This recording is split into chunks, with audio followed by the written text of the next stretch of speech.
지금 강서구 같은 경우는 이제 구도심하고 신도심이 좀 균형 발전이 좀 안 맞다 하는 이런 문제가 첫 번째 있어요. 마곡지구가 이제 한 10년 사이에 개발됨으로 해서 마곡지구를 신도심으로 보고 지역구를 가지고 있는 화곡동은 이제 구도심이라 해가지고 저층에 노후된 주거지가 많은 뭐 이런 문제들이 좀 있습니다. 그래서 지역의 도시균형 개발 요것들이 첫 번째 현안이 되겠고, 두 번째가 이제 주민들은 고도 제한을 하는데 김포공항이 있음으로 해가지고 지금 고도 제한 때문에 고층의 아파트들이 못 올라가는, 그래 함으로 해서 이제 어떻게 보면 지역 개발에 조금 걸림돌이 될 수 있는 그런 부분이 있습니다. 그 다음에 이제 마곡 유휴지라고 있는데 마곡 개발을 하면서 아직까지 개발이 안 되는 부분, 공터로 그대로 남아 있는 부분이 좀 있어요. 그래서 그런 부분에는 이게 이제 부지가 매각이 안 되면 주민 편의시설이나 이런 것들을 좀 유치를 해가지고 주민들이 구도심의 사람들도 같이 신도시 주민들과 같이 이용할 수 있는 그런 시설들이 좀 들어왔으면 좋겠다 하는, 그게 이제 세 번째고, 네 번째가 국회대로 주변에 도심 개발하고 아니면 그 대로가 지하 지상으로 되어 있는 도로인데 지상에는 공원을 만들기로 되어 있어요. 근데 그 공사를 지금 현재 한 8, 9년을 하고 있습니다. 그래서 지금은 윤곽은 대충 나왔는데 언제 완공이 될지 잘 모르는 부분이 있고, 그래서 한 요런 한 4-5가지의 그런 문제들이 좀 있다고 보면 됩니다.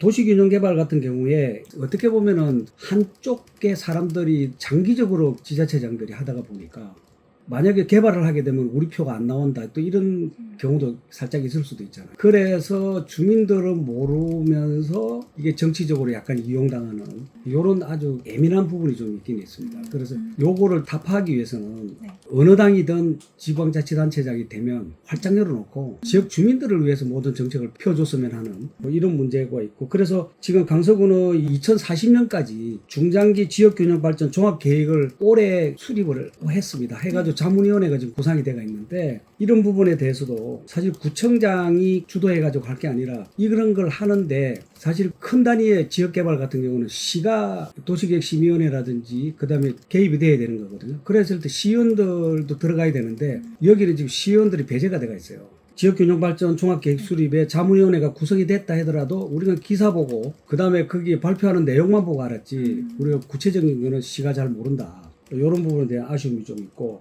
그래서 지금 화곡동 중심의 저층 노후 주거지 재정비를 벌써 뭐 10년이나 15년 전에부터 이게 사실 종합계획을 써가지고 서서히 해 나와야 되는데 빌라가 너무 많이 들어와서 난립이 되다 보니까 이 강서구가 전국에서 빌라 사기를 제일 많이 당하는 오명도 가지고 있다 하는 이런 그게 있습니다. 저출생 고령사회를 맞았잖아요. 사실은 어떻게 보면 저출생 고령사회로의 도시전환 뭐 이런 것이 좀 첫 번째 있다고 생각하는데, 그 핵심은 뭐냐면 두 가지가 있는데, 높아진 주거비를 실질적으로 좀 낮춰주는 거죠. 국가도 그렇고 지방자치단체도 그렇고 주거비용이 높으니까 사실은 어떻게 보면 주택 문제라든지 삶의 문제들이 상당히 좀 어려워지는 뭐 이런 문제가 있겠죠. 그리고 모든 세대가 갈등이 아니고 공존하는 그런 생활, 주거 문제가 제대로 해결이 되면 모든 세대가 서로 공존하는, 그렇게 뭐 나이 어린 세대나 나이 많은 세대들이 서로 공존하는 출생 양육 결정과 노후의 삶이 질에 바로 직결되어 있는 생활권을 만드는 거, 뭐 이런 문제가 좀 하나 있고요. 그 다음에 세대 공존입니다. 세대 공존. 어린이들을 위한 그 놀이공간, 그런 거는 울타리와 안축 녹지가 필요하고, 그 다음에 그늘막, 유아 화장실, 어르신을 위한 것은 벤치와 운동기구, 그 다음에 담소 공간 뭐 이런 것들이 있죠. 그래서 그 공간을 사실은 동선을 별도 구역을 이렇게 만들 때 서로가 공존하게끔 이렇게 하는 부분에 대해서는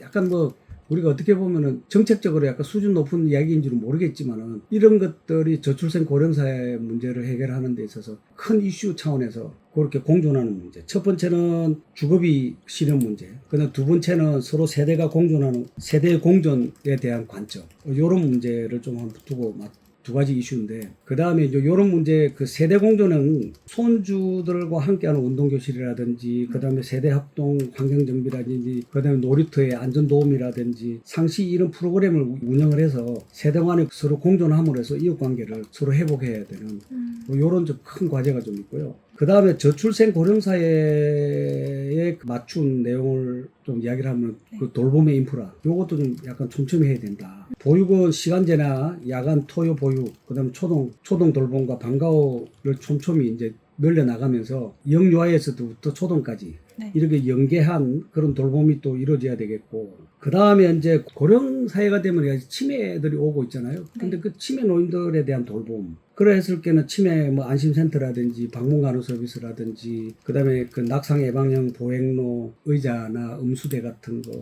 그다음에 고령 친화거리, 이런 것들이 다 일상의 접근성을 높여주는, 그다음에 또는 그 뭐랄까 동단위의 돌봄 코디네이터가 영유아 어르신 가구의 서비스를 한꺼번에 연결해주는 뭐 그런 문제에 대한 것도 좀 실천을 하면 전자 이야기했던 그런 문제가 좀 해결되지 않을까, 뭐 이런 것도 있습니다. 결론적으로 말하면 이 서울은 집값을 낮추고 돌봄을 가까이 두고 공간을 공존형으로 바꾸는 것이 바로 저출생 고령사회의 해법이다. 이렇게 결론을 좀 이야기할 수 있을 것 같습니다. 제가 서울시 시의원으로서 의정활동하면서 조례는 문서가 아니고 생활의 변화로 완성해야 한다고 이렇게 생각합니다. 그래서 조례를 발의할 때는 먼저 어디서 시작하는데 현장에서 시작을 합니다. 그래서 숫자와 보고서보다는 불편을 겪는 시민의 일상이라든지, 그 다음에 시민단체의 목소리를 직접 듣고 그 문제를 세밀하게 분석하고 무엇을 바꿨을 때 시민이 체감할 수 있는지를 먼저 생각한다. 이런 것들을 좀 이야기하고 싶고요. 그렇게 하는 이유는 뭐냐? 정책은 만드는 사람보다 활용하는 사람이 더 알고 있습니다. 그래서 시민이나 현장 전문가와 논의하고 검토해서 현장을 적용할 수 있는 그런 조례를 만들어야 된다고 생각합니다. 그래서 단순한 문서가 아닌 현장에서 실효성 있는 그 조례를 만들기 위해서는 예산이 바로 연결돼야 된다. 그래서 집행 단계부터 그 현장 점검, 그다음에 피드백까지 시민이 체감할 수 있을 때 비로소 완벽한 조례가 완성될 수 있다. 이렇게 이야기를 하고 싶고요. 결국 제가 만들고 싶은 조례는 시민의 불편은 줄고 복지가 향상되는 실질적인 변화를 만들어내어서 살아 숨쉬는 조례라고 이렇게 자랑하고 싶습니다. 저는 의회가 시의 정책을 멈추는 역할이 아니고 균형을 잡아주는 장치라고 이렇게 생각하거든요. 그래서 견제 보완의 기준을 세 가지로 원칙을 갖고 있습니다. 첫 번째 뭐냐면 실행이고, 두 번째는 균형이고, 그 다음에 효율성입니다. 실행의 원칙은 뭐냐면은 결정이 서류에 머물지 않고 예산 조례 심사 때 실행 가능한지를 꼼꼼히 살펴보는 것이다. 요렇게 이제 실행 원칙이고, 두 번째는 균형의 원칙인데, 견제는 하되 시민의 이익을 위해서는 언제든지 필요한 협력은 강화해야 된다. 근데 견제와 강화가 서로 공존해야 되는 그런 부분도 있죠. 또 갈등 사안은 규제만 아니면 또 방치만이 아니라 단속과 대안을 함께 공존하는 해법으로 풀어나가야 된다. 이렇게 이야기하고 싶고요. 마지막으로 효율성의 원칙이 있는데, 그 효율성의 원칙은 시민 체감을 한 뺨을 더 높이고 중복 사업은 통합을 하고, 그 다음에 성과와 낮은 사업은 그냥 일몰해야 한다는 이런 생각으로 있습니다. 그래서 이런 부분에 대해서 이제 효율성의 원칙 해서 그 3원칙에 의해서 이 서울시를 견제를 보완하는 과정에서 가장 중요하다는 그런 원칙을, 세 가지 원칙을 지금 세우고 있고, 결론적으로 말하면 반대를 위한 반대가 아니고 작동을 위한 견제. 어떻게 보면 아주 그냥 좋은 말이라고 할 수 있겠는데, 서울시의 정책이 신속하게 그리고 정확하게 낭비 없이 시민의 하루를 한 발 더 편하게 만들도록 해야 되는 것이 바로 이 우리 서울시의회가 서울시를 견제 보완하는 것보다는 한 가지 그 과정에서 중요하다고 보는 그 원칙이라고 이렇게 이야기합니다. 서울 시민 여러분, 그리고 우리 지역의 강서구민 여러분, 저는 지금 4년 동안 그 서울시의회 의원으로 활동하면서 주민과의 그 최초의 약속이 있습니다. 복지 전문가로서 서울시의회에 들어가면 보건복지위원회에 가서 4년 동안 다른 위원회로 옮기지 않고 서울 시민의 복지와 그리고 저출산 정책, 고령사회 정책, 그리고 우리 강서 구민의 안녕을 위해서 이 복지위원회에서 활동하겠다 이렇게 약속을 했습니다. 역시 그 약속이 지켜졌습니다. 그래서 4년 동안 의정활동하면서 각종 그 복지 분야의 연구 용역이라든지 그런 여론조사 그 결과와 그 현장의 의견을 토대로 해서 정책의 사각지대를 지적하고 그 단순하게 비판이 아니고 제도 개선안을 이렇게 제시를 해가지고 많은 성과를 낸 것도 사실입니다. 조례안 개정과 제정 이 발의안도 4년 동안 25건 정도면은 우리 의원들 112명 중에서 아주 상위권에 이렇게 들어간다고 생각합니다. 그래서 의회에 그 필요한 경우에 조례 개정과 그 예산 조정, 사업 구조를 재설계를 통해서 정교하게 서울시 행정이 작동할 수 있도록 그런 식으로 의정 활동을 하면서 서울시와 의회가 소통하는데 가교 역할을 했다고 생각합니다. 그래서 이 동시에 정책의 품질을 높인다 이렇게 말씀할 수 있는데요. 그거는 바로 뭐냐면은 협력적 파트너의 시입이다. 이게 품질을 높이는 이야기가 되겠는데요.